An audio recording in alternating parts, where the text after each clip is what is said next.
Hello, Katrina. Good morning.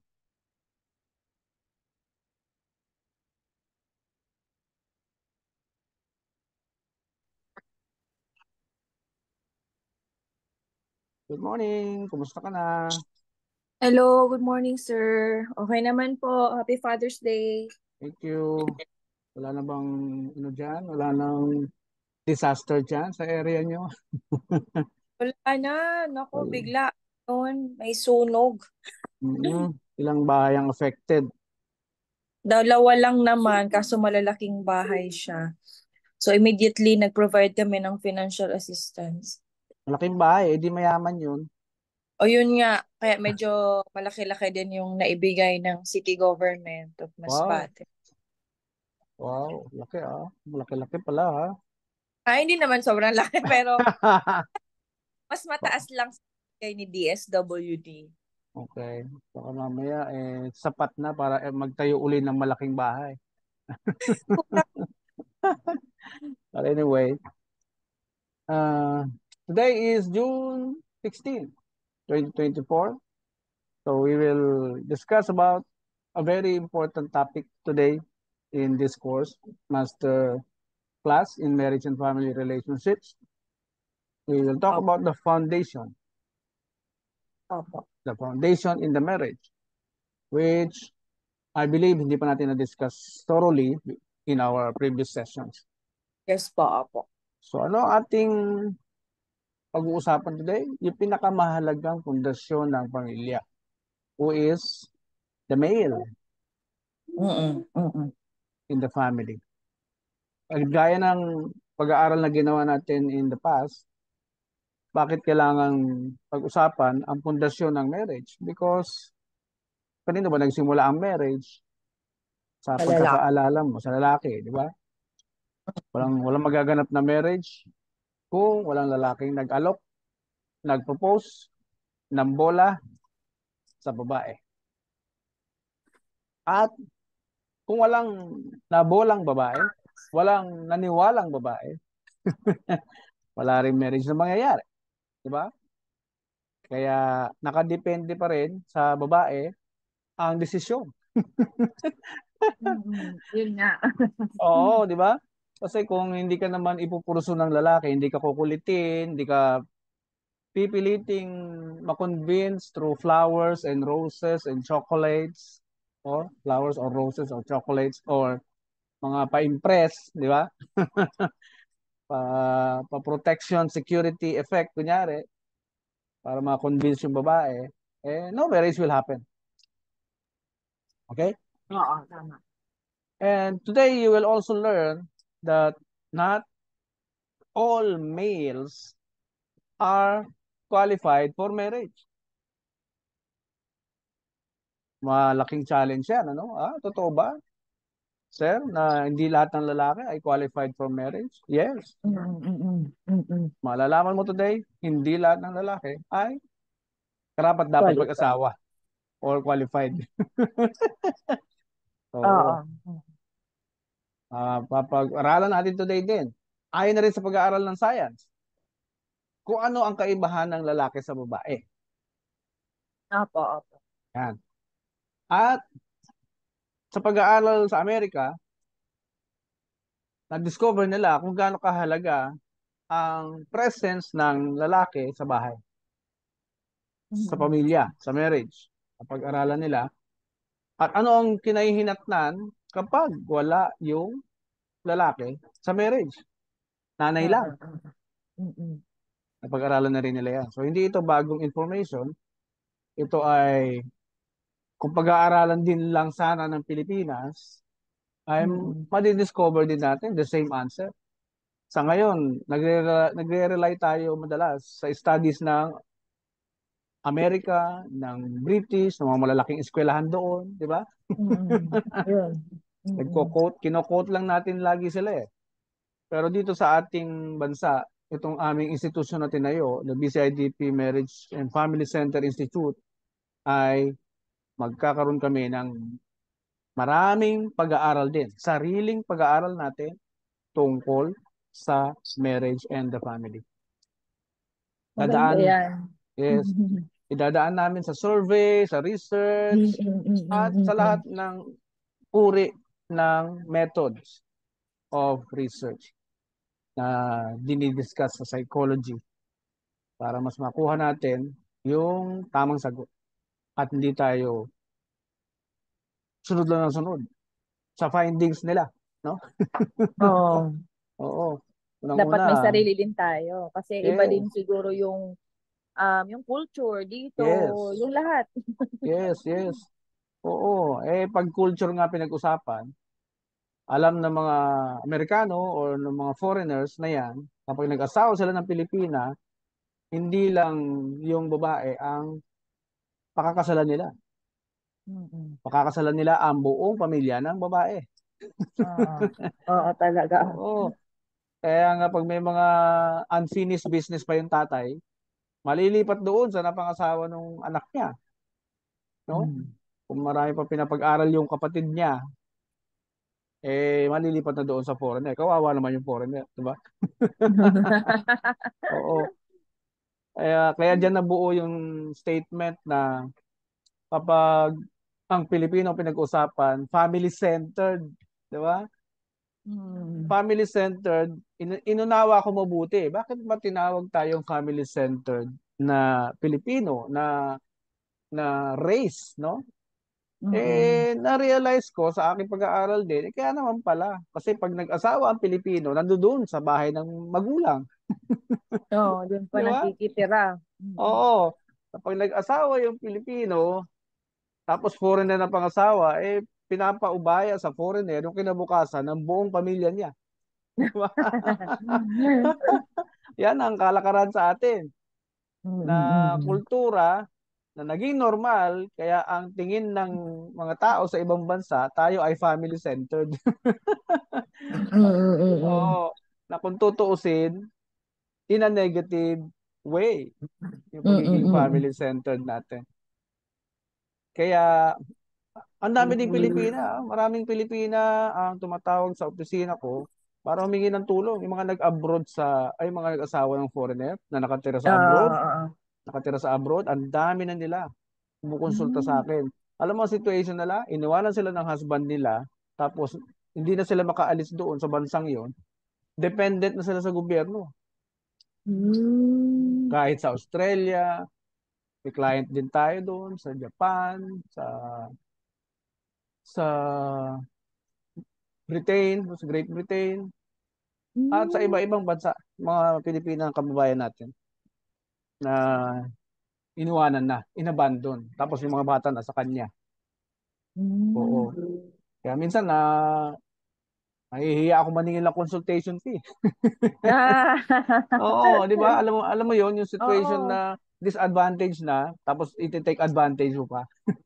Oo nga. Oo, oo, yun nga. Oo, oo, hirap na hirap ako sa ganun. Sabi ko, mag-donate ka na lang kung magkano kaya mo para sa foundation namin. So, today, let's learn the importance of the male or the husband. At kasama din doon, yung design niya. Paano ba siya dinesign ng Diyos from the beginning? Because Oo. kailangan natin magkaroon ng basis to understand everything that's happening in a male. Nag-asawa man o hindi. Mm. Kasi pag dumating sa point yung male, halimbawa, naging adult, no? Yung sinasabi nilang single and ready to mingle, dangerous Mm. yun. Oo, Dangerous oo, yun. oo. Especially kung nauuna yung pagkikipag-mingle bago yung finding his fruit, Mm, as mm, I have mm. explained, di ba? Apo. Finding his fruit, nauuna yung pakikipag-mingle hanggang sa makipagrelasyon, maging intimate yung relationship, mabuntis ng Buntis. Mm, maaga, mm. mapapakasal na wala sa oras. Oh, Oo. y- yun nga yung sinasabi ng kanta na wise men say only fools rush in, di ba? Tama. Mga wise men, mga philosophers, mga hangal lang daw ang nagmamadali. Mm, mm, Oo, mm. hindi natin pinapansin yung kanta eh. Oo Puro, nga, no? oo.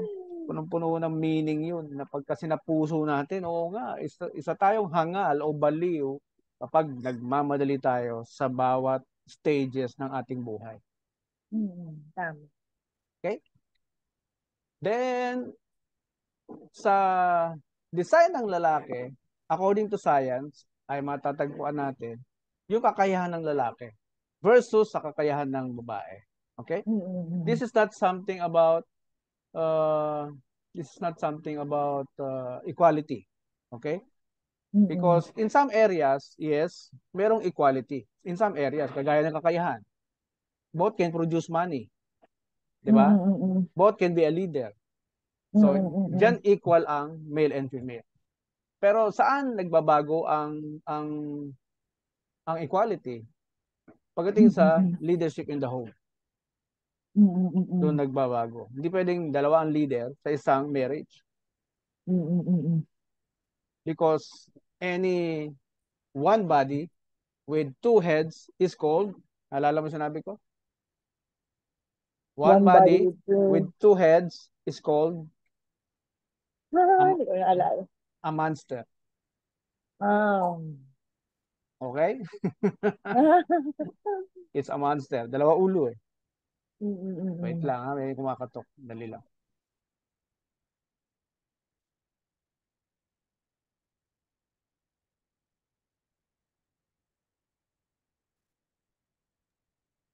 Yan. Naalala mo yung sinabi ko previous session na pagkaka-decide ng lalaki, palaging bigger than the female. Diba? Laging bigger than the female. There is a reason why. And we also feel awkward na kapag nakakita tayo ng mag-asawa or magjowa na ang laki ng babae, ang liit ng lalaki. Diba? Diba? We feel awkward. We feel awkward looking to that. Diba? Bakit ganun? Ba't may feeling tayong ganun? Hindi naman natin yung pinag-aralan sa college. Diba? Why we have that feeling of awkwardness looking into a bigger female than with a smaller male? It's in our system kasi. It's in our genes. Nakaprogram sa katawan natin yan. Na ang lalaki ay supposed to be mas malaki lagi kapag kumuha siya ng partner ng babae. Dahil pag yan nag-asawa, nagsama ang katawan, nagdikit. Okay? Nagdikit ang katawan. Kaninong ulo na lang ang makikita mong obvious? Kaninong ulo ang makikita mong obvious? Lalaki. Lalaki. Di ba? Kaya yan ang mga natural feelings na embedded sa ating template, sa ating pagkatao. Designed by God. Di ba? Galing? No nga, parang ngayon ko lang din na-realize no, na totoo parang ang awkward na mas malaki ang babae kaysa sa lalaki. Although meron namang mga ganong couples, pero nandoon yung feeling na bakit? Parang di bagay, ganyan. Oo, di ba? Something ain't right. Di ba? Oo. Hindi lang natin may paglaban. kasi Oo. kasi desisyon nila 'yun eh. Oo Di nga. ba? Kaya pagka nagdesisyon tayo ng labas sa design ng Diyos, we will face the consequences. Di ba? We will face the consequences. Pwedeng yung babae, Amazona, di ba? Sobrang laki, sinisigaw-sigaw na lang yung husband, di ba? O may nagtatagal bang marriage sa ganung setup? Sa tingin mo? Parang Wala. hindi. Wala. Walang magtatagal na ganung marriage. Pwedeng 10 years makatiis. Oo. Meron kaming nasaksihan sa City Hall, City Hall, mag-asawa, naglalakad ng papers.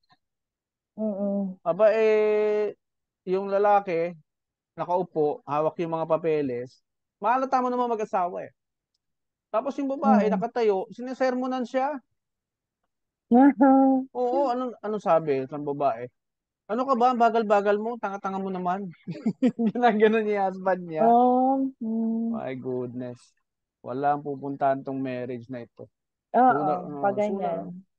sooner or later, makikita mo talaga doom for destruction. Because merong design na hindi natutupad. Mm-mm. Bawat produktong ginagamit sa maling paraan ay nagmamalfunction. Mm-mm. Okay? Pag mali ang paraan na ginagawa ng mag-asawa, ay magmamalfunction ang produktong marriage. Paano nagmamalfunction? May stress silang dalawa. Mm-mm. Magsisimulang may stress ang isa, madadamay ang isa. Mm-mm. Mm-mm. Hindi pwedeng isa lang yung may stress eh. Di ba? Oo. Talagang magsasabay yung stress. Magsisimula sa isa, madadamay yung isa hanggang sa pareho na nararamdaman yung malfunctioning sa kanilang relationship. Mm-mm. Ba? Totoo. Hmm. Paunti-unti, mawawala na yung respeto. Wala. Yeah. Di ba? Hanggang sa mawala na ng gana sa isa't isa. Mm. Hindi na Mm. nag-uusap, parang nagsasama na lang, alang-alang sa mga bata. Mm. Di ba? Ayan. Oo. Pero magugulat ka, may kanya-kanyang businesses na ginagawa. Di ba? Oo. Meron nga akong nakausap din, no, na mami lumapit sa akin, nagtaksil sa Mm. husband. Tapos, dahil nagtaksil sa husband niya, kasi ilang taon na rin daw sila hindi nag-uusap eh. Pero nakatira pa rin sila sa isang Mm. bahay. So, Mm. nagtaksil si wife, nalaman ni husband, pinagtapat din niya, umamin siya. Itong husband, alam mo kung ano ginawa? Gumanti. Mm. Gumanti. Nagdadala ng iba-ibang babae sa bahay nila. Mm. O, di ba? Mas masakit na ganti yun. O, tinanong tuloy ako, anong gagawin ko po? Sumakit ang ulo ko doon, ha? Oo nga. Hmm. Paano mo papayuhan yung ganun? Siya lang yung lumalapit, yung lalaki, hindi naman kumukonsulta. Mm. Di ba? So, papasok lang sa counseling ang lalaki kapag pumayag siya, pag nag-agree siya. Oo. Kami Hindi mo naman pa pwedeng. ganyan. Hmm. Ni-request for appearance namin yung dalawa. Hmm. Yung ano ba, yung babae at saka lalaki. Oo. Halimbawa, lumapit sa opisina namin yung babae. Yeah. Dinidiscuss yung problema sa kanyang asawa, etc. etc. Hmm. Yung ginagawa namin, ika-counseling namin yung dalawa. So, i-request for appearance namin yung lalaki. Hmm. So, minsan, pumupunta naman yung lalaki. Hmm. Tapos yun, parang mag-uusap sila, ba't ganun, ba't nangyari, magsisisihan. So Yeah. kami nandyan to listen and Hmm. give advice. Nasa sa kanila pa rin yun. Hmm. Pag hindi na mag-work out, eh, nasa sa kanila naman yung decision. Parang kami yung ano lang nag-guide kung ano yung maaaring mangyari, yung Hmm. effect ng ginagawa nila sa Hmm. kanila at saka sa kanilang mga anak. Parang ganun po. Yeah. Okay, okay naman yun. Malaking tulong din sa kanila yon to realize their mistakes. Opo. Oh, pero napakahalaga dito that you also insist on what is right. I-insist mo sa Mm-mm. kanila, ma'am, sir, ito po yung tama. Bakit mo nasabing tama? Ah, Bakit mo nasabing tama? Kasi natuklasan na ito ng mga scientists na ito yung dapat ninyong gawin sa isa't isa. Magrespetuhan kayo. mm. Mahalin mo siya, sir. Mm. Di ba? Yun Oo lang nga. pinaka-solusyon talaga. Hindi optional yung pagrespeto. Oh, Oo nga. ma'am, wag kang sagot ng sagot kay sir. Ma'am, wag mo sagutin ng pabalang yan. Oo. Oo. Oh, sir, Tama. sir, maging malambing ka sa wife mo. Sir, masayihin mo siya pag pagod yung wife mo. No? Kailangan direct yung ating advice. Direct. Na yung hindi siya magkakaroon ng option to say no or I cannot. Mm. Nakuha mo? Oo. Kailangan yung counseling style, yung wala silang option na sabihin, eh hindi ako malambing eh. Hindi pwedeng ganun, no. Oo, Kasi oo. pinasok mo yan, gawin mo yung tama. Yes, required kang maging malambing. Pag ayaw maniwala sa Bible, ituro mo yung rights and obligations of spouses sa Article 68 Family Code. I-discuss natin yung mamaya. Sana mabot tayo doon. So, gaano kahalaga ang role ng tatay sa bahay? Sobrang halaga, sobrang mahalaga. Pag-aralan natin kung bakit sobrang mahalaga. Ang lahat ng problema, ayon sa pag-aaral, again, ng Amerika, lahat ng social ills nila ay dahil sa mundong walang tatay. A World Without Fathers na na-discover nila at na-publish sa Newsweek. Maraming taon nang lumipas, siguro 1990s. Na ang problema ng kanilang bansa ay dahil sa mga tatay na umaalis ng tahanan because naghahanap ng sariling kaligayahan. A World Without Fathers or a Fatherless America because of their divorce. Because of their divorce, di ba? So, yung bata, may iwan sa nanay because they have the same law as like us na 8 years old pa baba, nasa nanay ang bata. So, ito si tatay, lalabas ng tahanan, mapupunta sa ibang tahanan. Oh, ano mangyayari sa mga naiwang anak? Ano bang guidance ang kaya ibigay ng nanay? Comfort, care, love, attention, yes.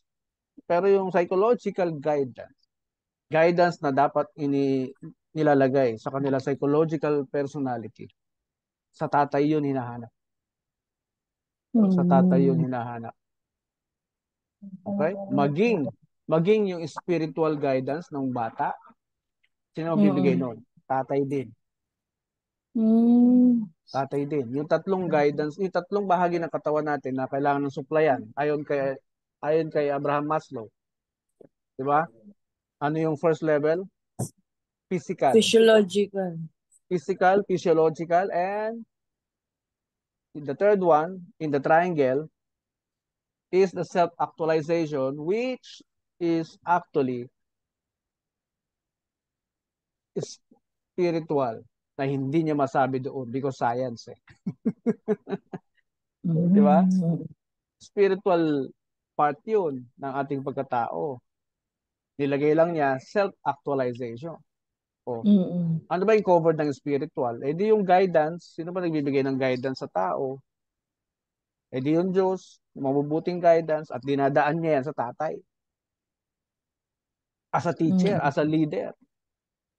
Di ba? Kaya napakahalaga na ang tatay ay spiritually connected sa Diyos.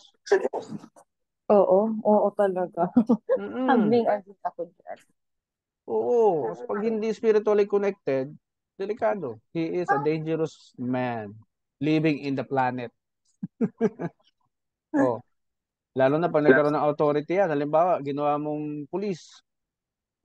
Oh, bigyan mo ng power and authority. Napaka-dangerous lalo ng taong yan. Bigyan mo ng baril nang walang principles connected sa Diyos. Walang spiritual connection sa Diyos. Might abuse the power. Yes. O, ganun ka halaga yung pagiging connected ng tatay spiritually sa kanyang maker. Okay? So, having a fatherless homes, doon nila natuklasan na cause or pinanggagalingan ng kanilang social ills. Di ba, sa bansang Amerika mo lang mababalitaan yung eskwelahan na binagbabaril? Di ba? Laging may ganong incident sa kanila. Mga kabataan na nakakahawak ng baril at pupunta sa eskwelahan para pagbabarili ng eskwelahan. Anong hugot ng mga suspect na yan? Galing yan sa broken home.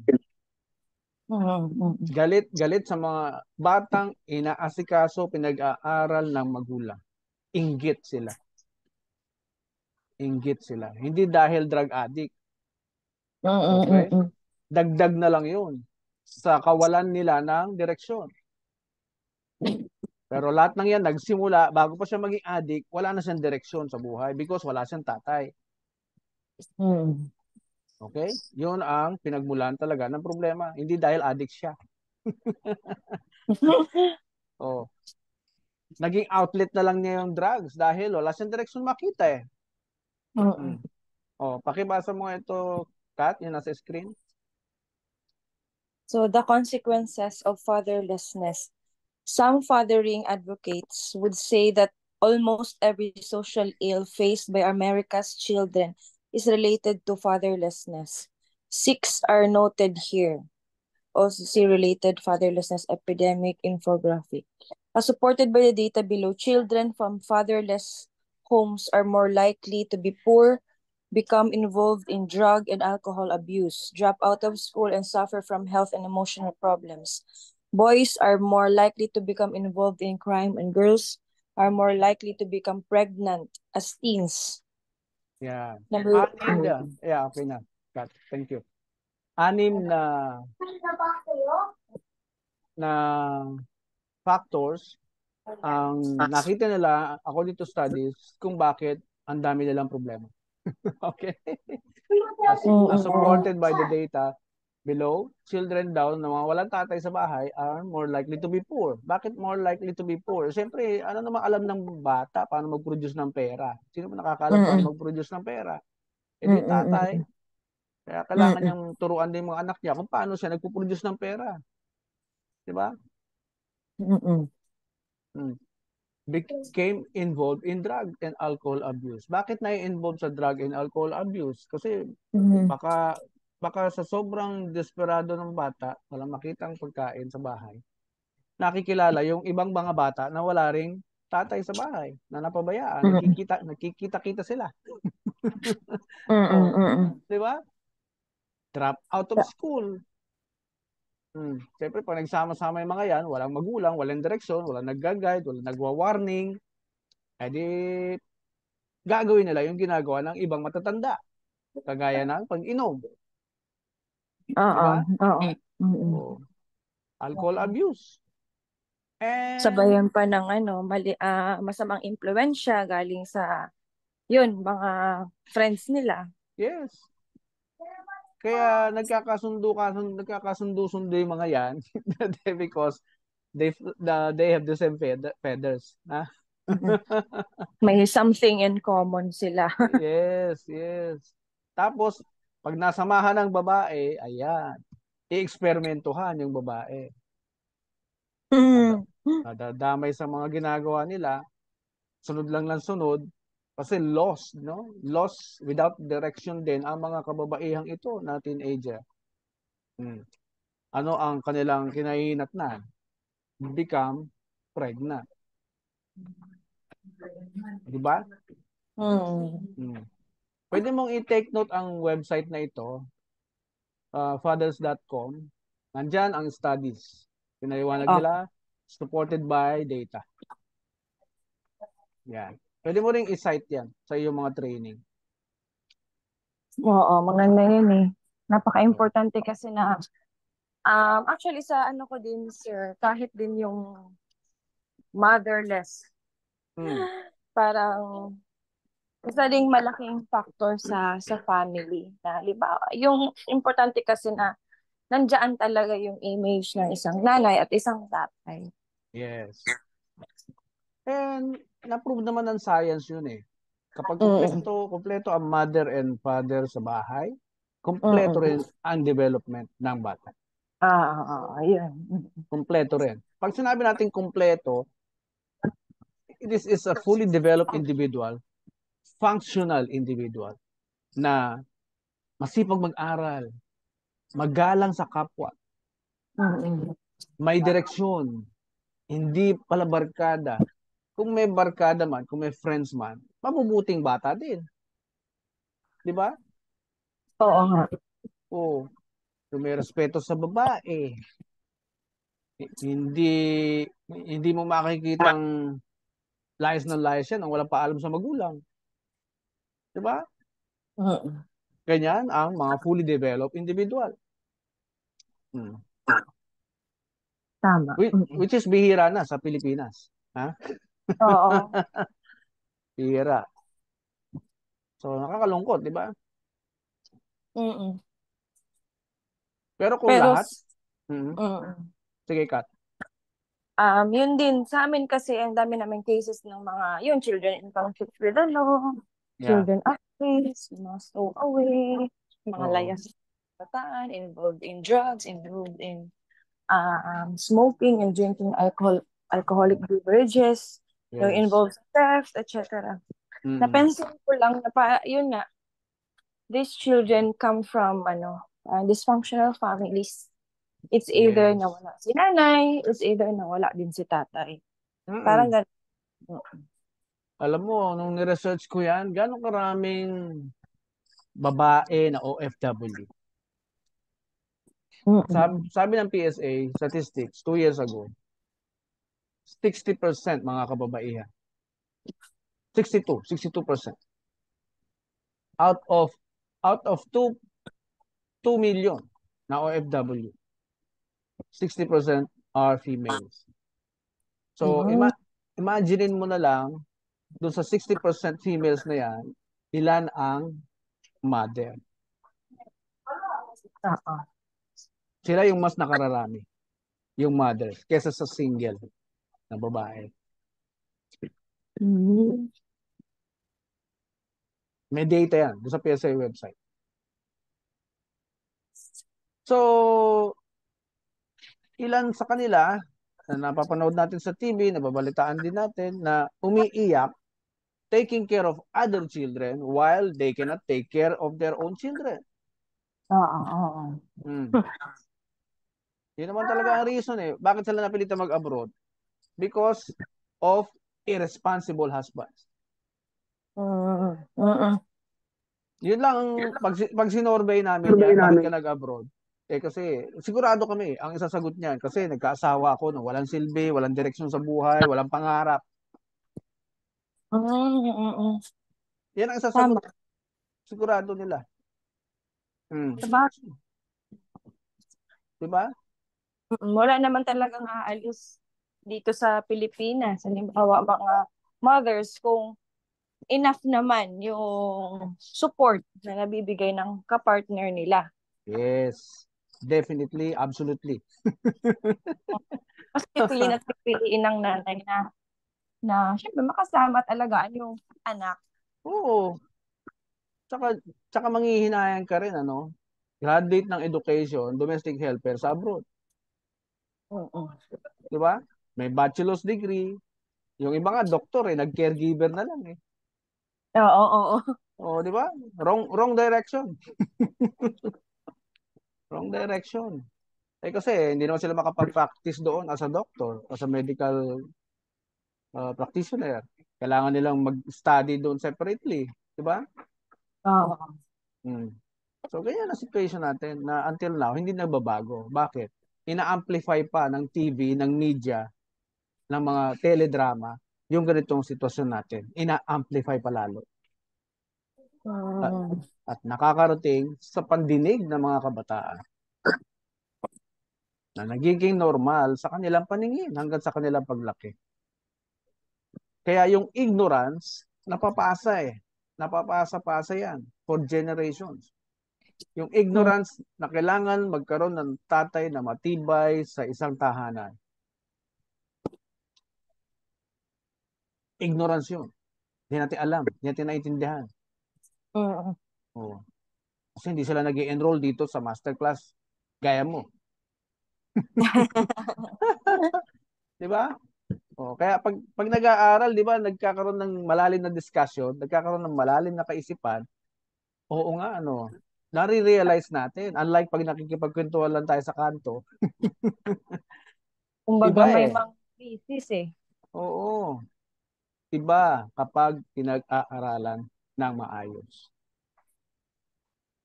Na-present ko na siguro ito sa iyo the last time, yung statistics ng PSA about sa Bausi. Na Mm. kahit hindi pa nangyayari, counted na nila. Projected. Mm. O yan, oh. Projected na. Hmm. Simula Oo, pataas ng 2000, pataas. Masyadong ang laki ng increase from 2006 to 2017. Oh. Walang dito na bumaba. Wala. Increasing. O anong taon tayo ngayon? 2024, di ba? 2025, next year, alam na nila. Kung ilang babae or children magiging victim ng vouching. Hanggang 2027, hindi nakakaya ng screenshot yung iba eh. O, ang galing, di ba? Oo. Yung trending, kikita nila. So, ano silbi ng law? The law is supposed to suppress the situation. Pero hindi eh. So kung hindi effective ang law, sabi ng Ateneo de Manila University, nag-aral din sila sa School of Social Sciences, kung hindi effective ang voucher law, ano dapat natin gawin? Baka mali kasi yung focus natin sa pagtuturo. Diba? Maaaring mali yung ating direksyon sa pagtuturo. At saka kasi yung voucher law is yung protecting women sa mga abuse situation na kumbaga may problema na. Siguro kailangan natin pagtuunan ng pansin yung preventive measure. So ibig sabihin yung pagtitibayin is yung mga pre-marriage counseling sessions, yung sa tingin ko lang yun nga na yung mga airpat. Yes. At di ba every year nagse-celebrate tayo ng Vowsy Week? Opo, and vow campaign. Oo, di ba? Lagi tayong gumagawa ng tarpaulin, sinasabit natin sa kalye, tapos nagrarally pa yung ibang kababaihan, stop violence against women, di ba? Ilang taon na natin ginagawa yan? May pagbabago ba? Wala eh, kasi may mga cases pa rin kami ng vowsy based on our records.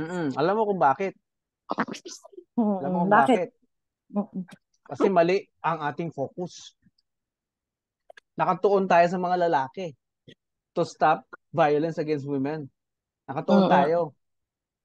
Tandaan natin na ang vowsy ay nagsisimula, yung domestic violence, nagsisimula either from the woman na hindi marunong rumespeto sa husband or to the man na hindi marunong magmahal ng wife. Okay? Pangalawa, pwedeng nag-asawa siya ng violente na tuwing walang pera, mainit ang ulo. Diba? Pwede. Pangatlo, pwedeng yung napangasawa niyang babae ay maldita. Sagot ng sagot lagi. Palaban. Kaya ano ang dapat nating i-promote? Turuan nating rumespeto ang mga kababaihan sa kanilang mga husbands. Yun ang dapat nating i-promote. Hindi, di ba? Pangalawa, turuan ang mga husbands na magmahal ng babae ng tama. Yung dalawang yun. Ang kailangan natin i-promote. Kaya mas maganda na mag-focus talaga sa preventive measures yung bago sila magpatayan. Magpapasal. Bago sila magpatayan. Oo. Tama. Oo. Turo na kagad yan. Yun ang dapat tarpaulin na sinasabit natin palagi sa kalye. Diba? Mga kalalakihan, mahalin ang babae, maging malambing, maging affectionate, maging protector ng mga kababaihan. Hindi yung lagi nating tinatakot. Kahit anong pananakot gawin natin sa mga kalalakihan, hindi yan matatakot. Kailangan reverse psychology. Diba? Oo. Yun ang dapat nating pinopromote. Kaya walang silbi ang batas. Ayon pa sa isang libro, no? Itong libro na ito, The Anti-Violence Against Women and Their Children, by Miss or Attorney, lawyer ito, Attorney Maria Guanzon. According to that book, sabi niya, another problem in the enforcement of anti-vowsy law, sa page 65 ng librong yan, nakita nila as practicing lawyer, defending women, no? Defending women in VAUSI cases, violation. Nakita nila ang issue, mga ito. Tatlong issue nakita nila. Lack of gender responsiveness of the judges. Lalo na kung lalaki yung judge. Kung lalaki yung judge. Ang judiciary natin, dominated by males eh. Pansin mo ba yun? Oo. Dominated by males. Even sa Supreme Court, dominated by males. Ilan lang ang babaeng justices doon. Kaya, babalikan naman natin yung mga traditional gender roles kasi mas mas kinikilala talaga yung lalaki na more may leadership skills. Kaya nga, napupunta sa corporate. Napupunta sa corporate setting yung mindset na superior lagi ang lalaki. Dapat yung superiority ng lalaki over the woman sa bahay lang yung applicable. Di ba? Sa gobyerno, ipantay natin.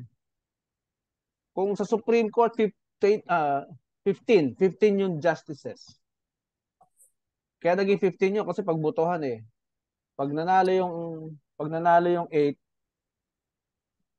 decided in favor yung 8 justices na na-convince. Kasi by voting yan eh. So, ano ang kalahati ng 15? Diba 7.5? Kaya yung 8 na boto from these justices, 8 pataas, favors the ruling. Kaya kung ganyan, o di kung 15 yung member ng Supreme Court, adi gawin natin 7 na lalaki, 7 na babae, yung pang 8 LGBT. O di balance. Di ba? May equality na. Tama? Di ba? Para at least isa sa LGBT may nagre-represent doon sa Supreme Court. Naririnig din yung side nila. Ano pa? Reluctance of judges to issue ex parte TPO. Alam mo yung TPO? Opo, temporary protection order. Ayun. And use power of contempt. Resist or reluctance of judges. Yung bang lagi nag-aatubili? Teka muna may doubt, no? May doubt lagi. Teka muna, misis, baka naman kasi laban ka ng laban sa husband mo. Alam din kasi ng mga lalaking judges yan eh. Kung anong pinanggagalingan ng violence, ng domestic violence, di ba? Dahil sa mentality na pantay siya sa asawa niya at kailangan niya lumaban palagi. Yung kanyang karapatan, etc. What else? Delay.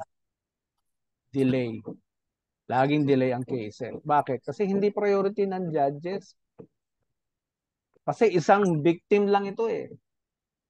Oo nga. Di ba? Ano mas priority nila? Di yung mga nakakulong. Yung mga drug-related cases na gusto nilang kailangan makalaya na kung innocent, hindi palayain.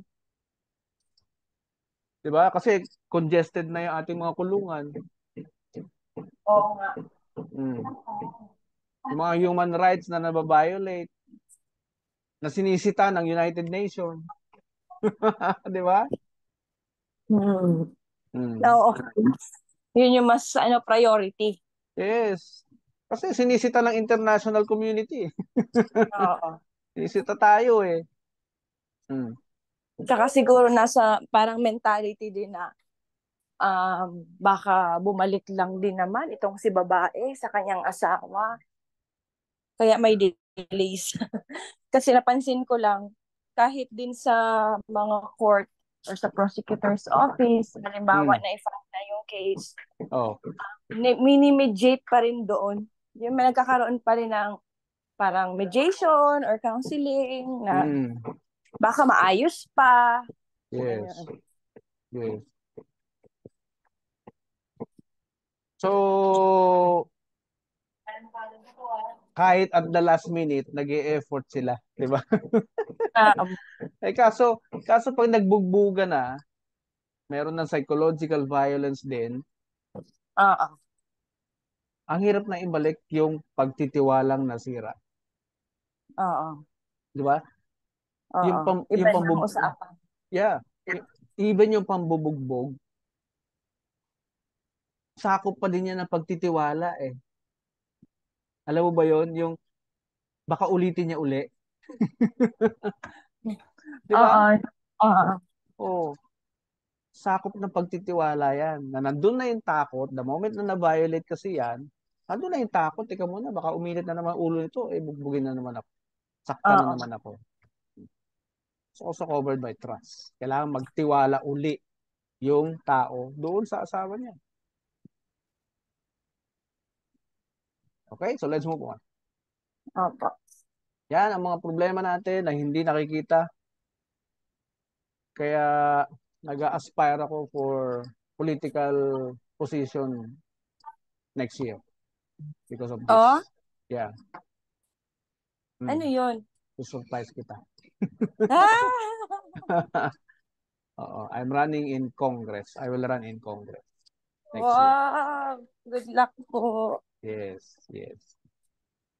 Para maipasok natin yung mga tamang batas. Okay? Kaya itong mga, alam mo ba, pinapanood ko yung video yung debate ni Lagman tsaka sino yung isang congressman? Marcoleta. Mm. Panoorin mo sa YouTube yung debate nila. Parang sila nagdidebate tungkol sa divorce.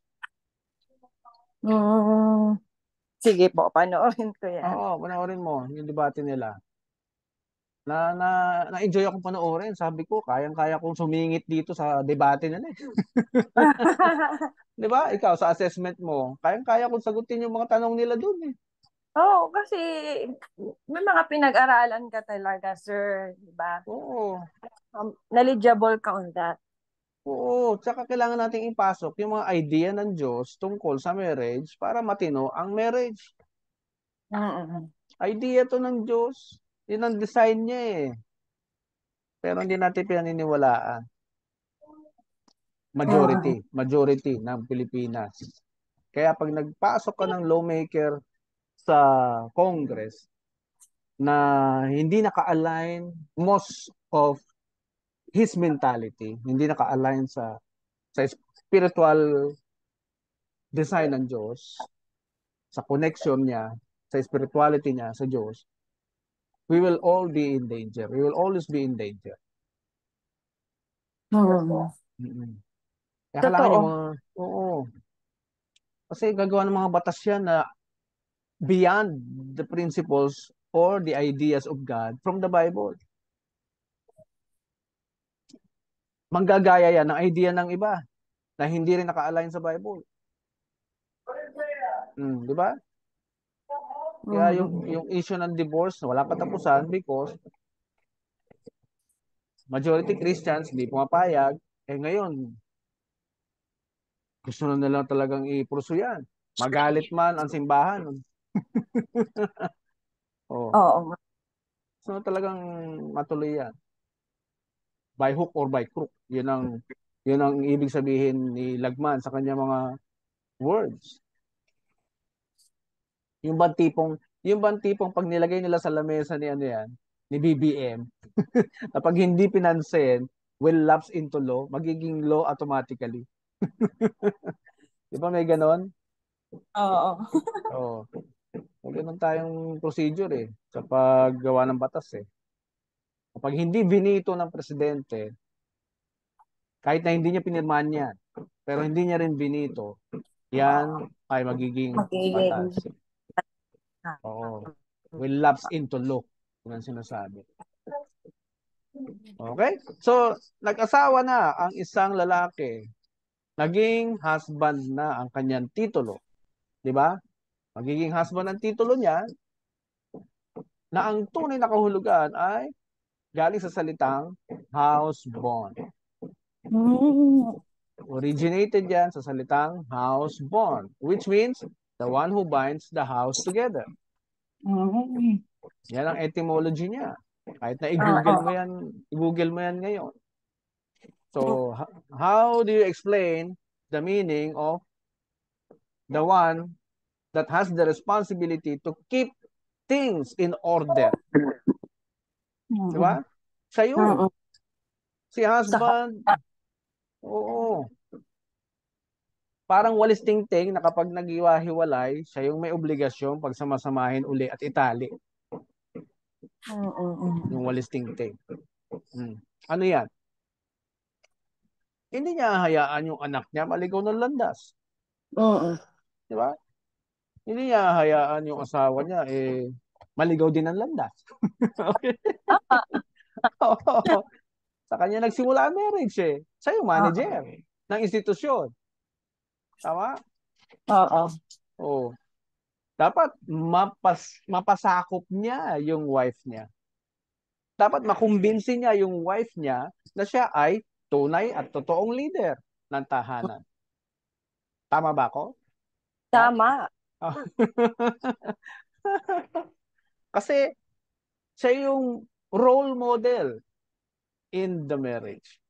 Siya yung good example dapat sa loob ng marriage. Dahil pag nakita mo na naninindigan yung husband mo sa sinasabi niya, uy, ang galing na leader ng aking husband sa tahanang ito, automatic maniniwala ka eh. Di ba? Automatic susunod ka kahit hindi ka sabihang sumunod. Kasi nakikita mo everything na sinasabi niya ay ginagawa niya and everything is being put in order. Tama? Tama. Hindi ka kailangan piliting sumunod. Di ba? Kasi nakikita mo yung kabutihan, yung effect, yung benefits dahil sa kanyang leadership in the home. Okay? Opo. Hindi kailangan diktahan ang babae na mag-submit sa kanya. Kapag siya mismo ay magaling na leader, manager, at house bond. Tama.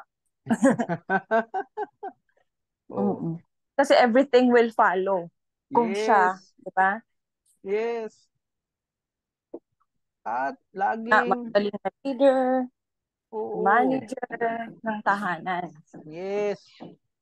Kaya nga, even yung mga, napansin mo yung mga batang babae, sa tagal mo sa practice mo bilang social worker, ilan na yung cases na nahawakan mo na even yung babaeng anak ay seeking direction from the father and not from the mother.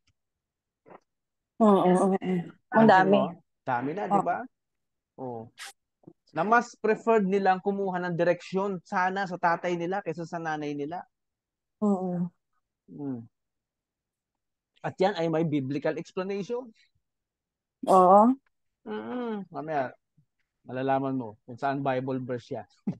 Bakit may pakiramdam yung lahat ng kabataan, male or female na bata, na mag-seek ng direction preferably sa kanilang tatay kaysa sa nanay. Kaya doon papasok talaga yung pagiging role model ng tatay. Kung iba yung ginagawa ng tatay sa sinasabi niya, makukonfuse ang mga anak makukonfuse ang bata Diba? For example, anak, huwag ka magsisigarilyo. Masama sa kalusugan mo yan. Tapos siya, sigarilyo ng sigarilyo. Diba? Opo. Paano maniniwala yung bata? Confusion lang ang binibigay natin. That's just one example. Kaya nga, leading by example ang kailangan din gawin ng bawat tatay sa pamilya. Diba? Leading by example. Next, husband. Pakibasa mo nga, Tat. Husband. The house bond connecting and keeping together the whole family A man when betrothed was esteemed from that time a husband. Yeah. Matthew, a recently House. married man Sige. was exempt from going to war for 1 year. Ayan. May mga practice kasi noon sa Bible na kapag kakasal pa lang, pinapadala sa giyera sa loob ng isang taon. Oo, ng mga hari. Okay? As narrated in the book of Deuteronomy. Okay? So, that's the origin of the word husband. Connecting and keeping together the whole family. And it's a title given only to the males. Ano pa ba ang dagdag na meaning ng husband? Pakibasa mo, Kat. Old Norse. House. Bondi. Occupier and titler of the soil. Tiller. Ay, tiller. Yes. Master of a house. Master of a house. Make Occupier. Head of a household. What else? Cultivator. So yun. Yan, apo. The original sense of the verb was tiller or till and cultivate. Cultivate. Yan.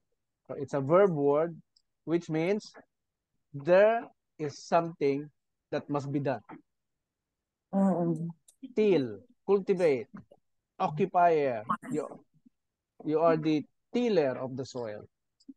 Tiller of the house, manager of the house. Okay? So, yung word na tiller, pag nagtatanim tayo, ibig sabihin, nag-e-effort tayo na maging fruitful or mabunga yung halaman. Tama? Tama? Opo. Cultivator, mini-maintain natin na maging fruitful yung halaman or yung puno. Tayo ang nagko-cultivate, nag-e-effort, naglalagay ng fertilizer, inaalis yung mga insects, nilalayo sa mga mababangis na animal para mamunga ng maayos yung halaman. Now, if we put that in the setting of a marriage, of a family, obligasyon din niya na maging matalino yung mga anak niya. Obligasyon din niya na maging matalino din si Mrs. Cultivator eh. Kaya these are all systems placed by God na kung sakali yung husband nag-asawa ng weak na babae, obligasyon niya as cultivator na pag-aralin yung wife niya. Obligasyon niya na ibigay yung tamang edukasyon sa asawa niya. Kung hindi man siya makapagbigay ng edukasyon, pag-aralin niya because that is also part of cultivation responsibility. Diba? Hindi yung nag-asawa nga ng kulang sa edukasyon na babae, hindi naman niya kinocultivate. So how will he expect the woman or his wife to be someone na nandun sa utak niya? Nakuha mo, Kat? Diba? Kung ano yung babae na iniisip niya na perfect woman para sa kanya, it's his job to do it to his wife. Nagiging problema, Kat? Kung gusto niya yung asawa niya maging matalino, may pinag-aralan, gawin niya yung lahat para makapag-aral. Yes. As the man responsible for cultivating and growing his family. Yun nga. Naiintindihan ba ito ng lahat ng nag-aasawa? Papasok ang problema kapag hindi nag-submit ang babae sa leadership ng husband. Siyempre, may mga kukontra dyan. Paano ako magsasubmit sa leadership ng husband ko? Ganito siya, ganito siya, ganito siya. Nakuha mo? Oo. Hmm. Marami ng rason, marami ng kondisyon. O, paano nangyayari yun? Kasi hindi siya role model. Mm. Hmm. Yun Kaya nga. wala tayong lusot sa Diyos, sa totoo lang. Alam niya na sooner or later, we need to discover paano niya dinisign ang marriage. Okay? Opo. Pag nag-asawa si husband ng weak na babae, weaker. Pag sinabing weaker na babae, yung bang maganda lang pero walang laman ng utak. O, pag ganun ang kinuha niyang babae, siyempre magiging taong bahay yan. Di ba? Ang pag-aalaga sa mga anak, naka-template na rin sa katawan niyo yan eh. Di ba?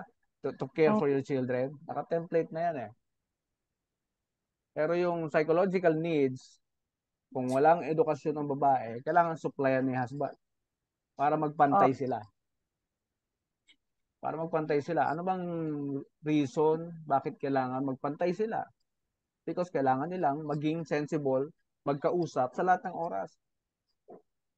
Para hindi maghanap ng ibang kausap si husband. mm, mm, Para makasabay yung wife niya sa kanyang mga sinasabi. Okay? oh, Ganun kahalaga ang pagpapantay ng status nilang dalawa physically, psychologically, and spiritually. Kailangan nila magpantay. Ano pa? Ang lalaking responsible, pumasok sa marriage, may vision, may direksyon, may pangarap, may goal, ay disiplinado ng husband, hindi na yan magbabarkada, hindi na yan magbibisyo, pero yung babae, kailangan niyang mag-submit sa direksyon ng oh, lalaki. Sa direksyon ng lalaki. Bakit kailangan niya mag-submit? Kasi pag yan lumipad, may iwan ka. oh, May iwan ka. mm, Tataas ang lipad niya, gusto niya ma-achieve yung goal niya, gusto niya magkaroon ng magandang buhay, tuloy-tuloy yan lilipad. Kapag hindi ka sumabay sa paglipad niya, may iwan ka. mm, Alam mo ba may client akong American, pumunta dito ah, sa office, oo. magpapakasal sa Pilipina. Alam mo kung ilang taon yung American? Opo, ano yun? Ilang taon na? Senior citizen na. Tapos ang pinakakasalan niya, 19 years old. Oh, Yes. Tapos kinuwento niya sa akin yung first wife niya sa Amerika. Military, ano siya eh, military leader, may rango. Lahat daw ng klaseng gera napuntahan niya. Okay? Kaya halos pangatlong asawa na itong Pinay ngayon eh. Pangatlong asawa.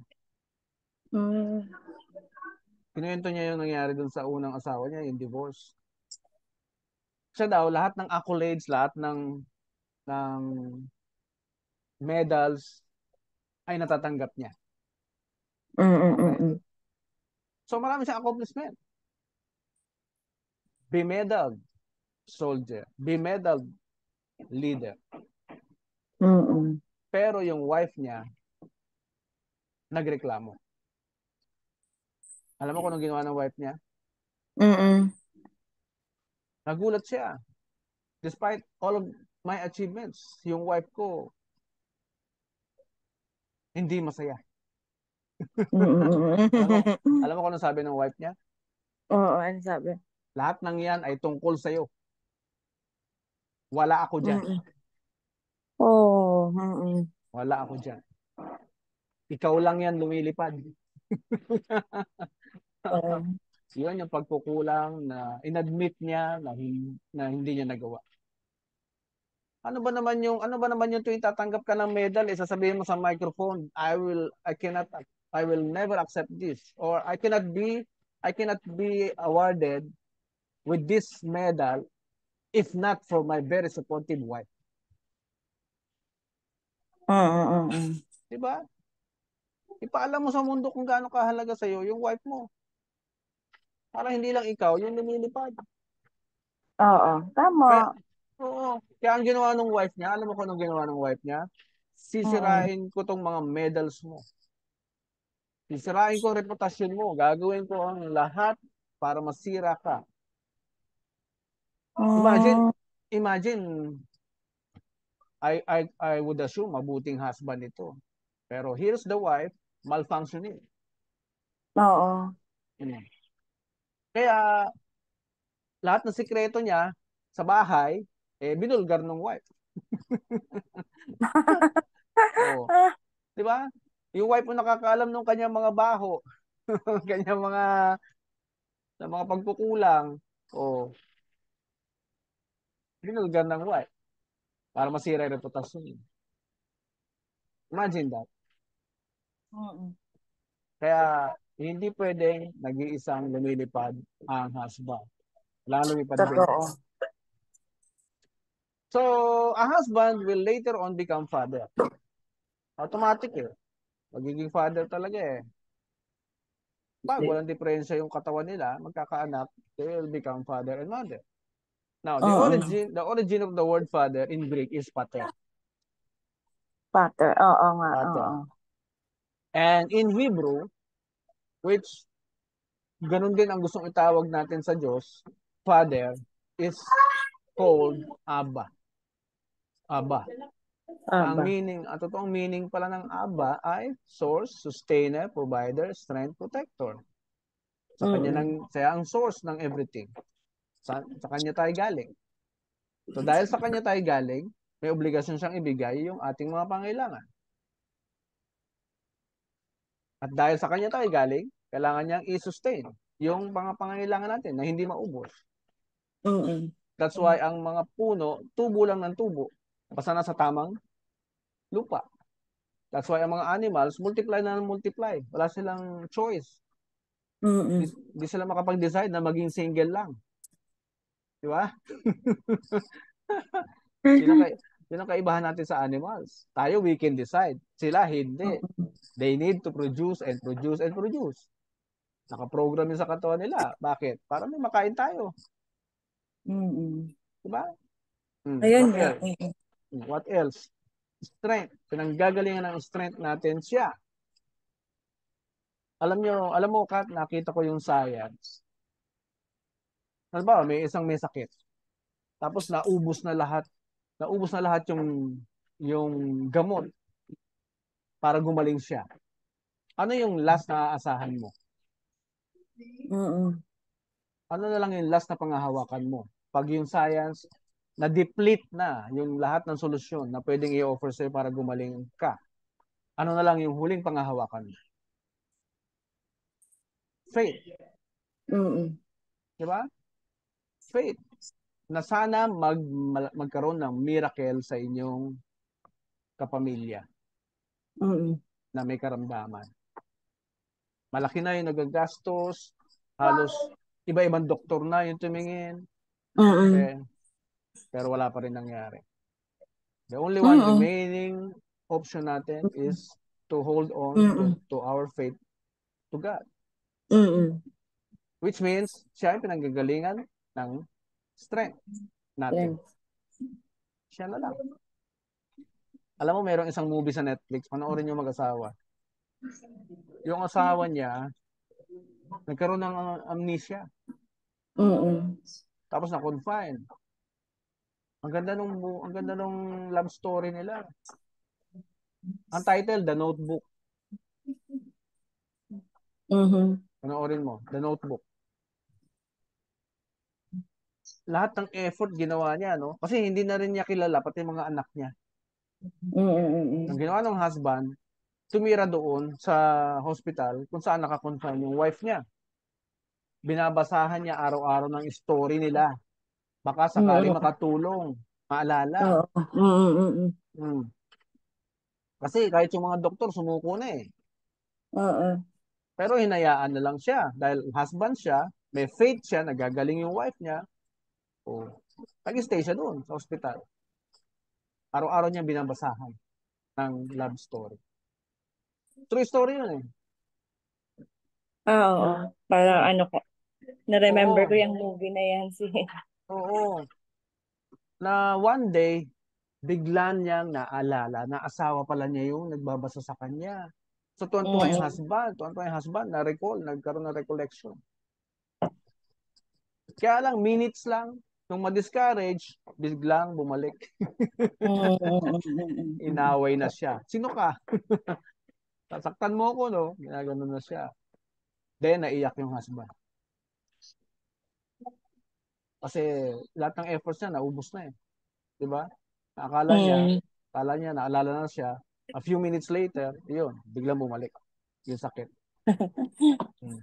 So, ano na pangahawakan mo dun pag ganong situation? Wala namang offer in science, wala namang offer sa yung Eh, bumagsak pa faith yung in faith mo. God. Oo, di ba? Faith pa rin eh. Faith pa Faith, rin. Yun yeah. talaga yung option. Wala nang iba. Oo, faith I pa mean, rin. yung choice. Miracle na lang. Di ba? Eh, saan ba Mm. manggagaling ang miracle? O di yung God. Hihintay lang naman tayo lumapit eh. Okay? Hindi naman yan kusa talaga. Hindi naman kusa talagang kikilos ang Diyos for us. Kailangan nating lumapit sa Kanya. Humbly. Pakumbaba. Kaya dyan papasok yung question, ba't pinapayagan ng Diyos na mangyayari yung patayan, yung mga crime, di ba? Eh kasi, Mm. he does not have control of everything. Dahil binigay niya sa atin yung pagdidesisyon. Kaya pag nagkakaroon ng crime or malfunctioning sa buhay natin, it is because of a wrong decision that we made. Okay? Wrong choices. Bakit? Hindi natin siya sinisik for direction. Masyado natin pinagtitiwalaan ng sarili natin na kaya natin lahat isolve. Yun nga. Okay? Mm. Diba? Now, pakibasa mo itong nasa box, yung Father by Jeff A. Benner. Okay. Father by Jeff A. Benner. In the original pictographic script, the first letter is a picture of an ox. As the ox is strong, the letter also has the meaning of strong. The second letter is the picture of the tent or house where the family resides. When combined, these letters from the meaning the strength of the house. Oh, see? The Father means the strength of the Of house. Now, sa pre-marriage counseling namin, I am sure even din sa inyo, pag tinanong mo ang mga participants, who is the foundation in the marriage? mm, May mga lalaking playing safe, ano? Playing safe. Kahit di mm. pinag-isipan, kahit di pinag-aralan, sasagot kami pong dalawa. Talaga Now, yun. di ba? Yan ang sinasagot nila. Ah, ah, ah, ah. Playing safe. Alam mo ba kung ano ibig sabihin nun? Na kapag pumalpak siya, pwede niya sisihin yung babae for not managing the family well. Mm. O sa ating discussion, sa mga na-realize mo ngayon, dapat bang sisihin ng babae? Hindi, kung yun nga, matibay na leader Yes. at Yes. manager ng pamilya siya. Yes. So, Kasi nga, everything will follow. yes. Kaya pag napaniwala din yung wife sa leadership ni husband, they will become one. Nagets mo? Yun nga. O, doon papasok yung point na silang dalawa na yung pundasyon ng marriage. Nagets mo? Opo.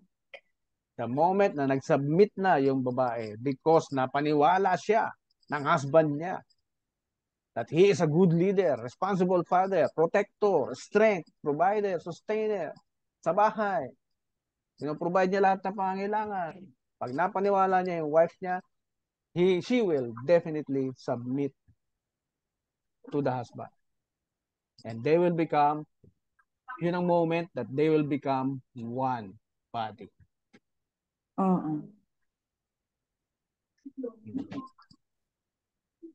And that father, that husband, should sustain his leadership. Hindi siya po pwedeng lumambot. Di ba? Hindi po Oh. pwedeng this month, matibay. Next month, humina. Na-depress. Dahil sigurado maapektuhan ang wife. Tama? Oo. Hindi po pwedeng maging on and off ang leadership ng husband sa bahay. Doon naman kayo papasok sa eksena. The moment na na-depress ang lalaki, doon naman kayo papasok sa eksena. You provide the strength that your husband needs. Okay? Dahil yun ang meaning ng titulo mo as a helper. As a helper, every wife is God in the flesh for the man. For the husband. Okay? Yun ang meaning ng helper. Ezer in Hebrew, which means takbuhan ng lalaki sa oras ng pangailangan. You are God in the flesh for the man. Because yung salitang helper is from the word Ezer. Nauuna lang ako sa slides ko. God has many names. If you will study the Bible, talaga. He has many names. Alam mo kung ano yung mga names niya? Depende sa sitwasyon. Depende sa sitwasyon. At one time, binigay niya yung Ezer na pangalan kapag nasa emergency situation ka daw. Kaya yung mga tao, pag emergency, kailangan na ng tulong ng Diyos, on the spot, right there and there, Ezer yung pangalang tinatawag nila. Na siyang inutos ng Diyos. Call me as Ezer. Na siyang idinikit sa inyo. Kahit na i-google man ngayon, Ezer. E-Z-E-R. At yan yung pangalan na idinikit sa inyong mga babae. The moment na nag-asawa ka, you become a helper to the man. Which means you are Ezer. Which means you are takbuhan ng husband sa oras ng pangailangan, sa oras ng kagipitan. Isa lang. Naintindihan mo na? Opo. Ang galing, di ba? Oo nga. Ang galing ng wisdom ng Diyos. So, time check, it's 10:47. Overtime na naman tayo. Ang sarap pag-usapan ng marriage, di ba? Oo. Nakikita Tama natin. yung Father's Day. Yeah. Father's Day, eksakto. Buti napansin mo. Ako di ko napansin yun. Kasi di ba natin na-discuss to di ba? Oo, hindi pa. Kaya kulang ang isang session to discuss this title about father. Kulang. Kaya tutuloy natin sa next Sunday. Apa. Okay? So, how do you find our session today? Very interesting. Dami ko na naman natutunan po sa iyo.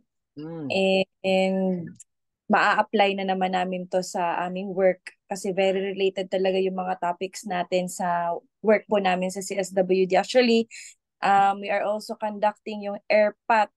Kaya nga familiar sa akin yung pater. Na yung father comes from the Greek word ba yun, sir? Yes. Greek word yan, pater. Kasi dito sa Masbate City, nag-organize kami ng mga fathers. And the purpose ng organization is yun nga, na magkaroon sila ng idea sa parenting skills. And mas maganda na maisama namin ito na nasa kanya nga nagsimula yung foundation ng marriage at kailangan siyang maging leader and manager of the family. Yan. Oo. Pagka pinagdidiinan mo to sa inyong mga meetings, hindi ba nasa-shock yung mga kasamaan mo? Nasa-shock sila, pero lang ako, pasikreto lang na marriage counseling, Oo. Sabihin mo, hindi niyo ba alam na ako ay ma-attend ng masterclass ni Dr. Base? Pagitin mo ako sa kanila para maano rin sila. Magkaroon ng interest. Sige. Apo. Magugulat sila. Saan mo natututunan yan, ha? Kasi marirealize din nila the moment na nag-sink in sa kanilang kaisipan niya. Oo nga, no? Tama. May point nga. Ang alam ng bawat lalaki to bago magpamilya, less ang ating sakit sa ulo. Totoo. less ang sakit sa ulo. Para yung budget natin, hindi lang pan-solve ng problema nila. Yun, oo. Hindi diba? pang solve. Oo, saan mapupunta yung budget? Development ng bansa, development ng community, ng inyong LGU.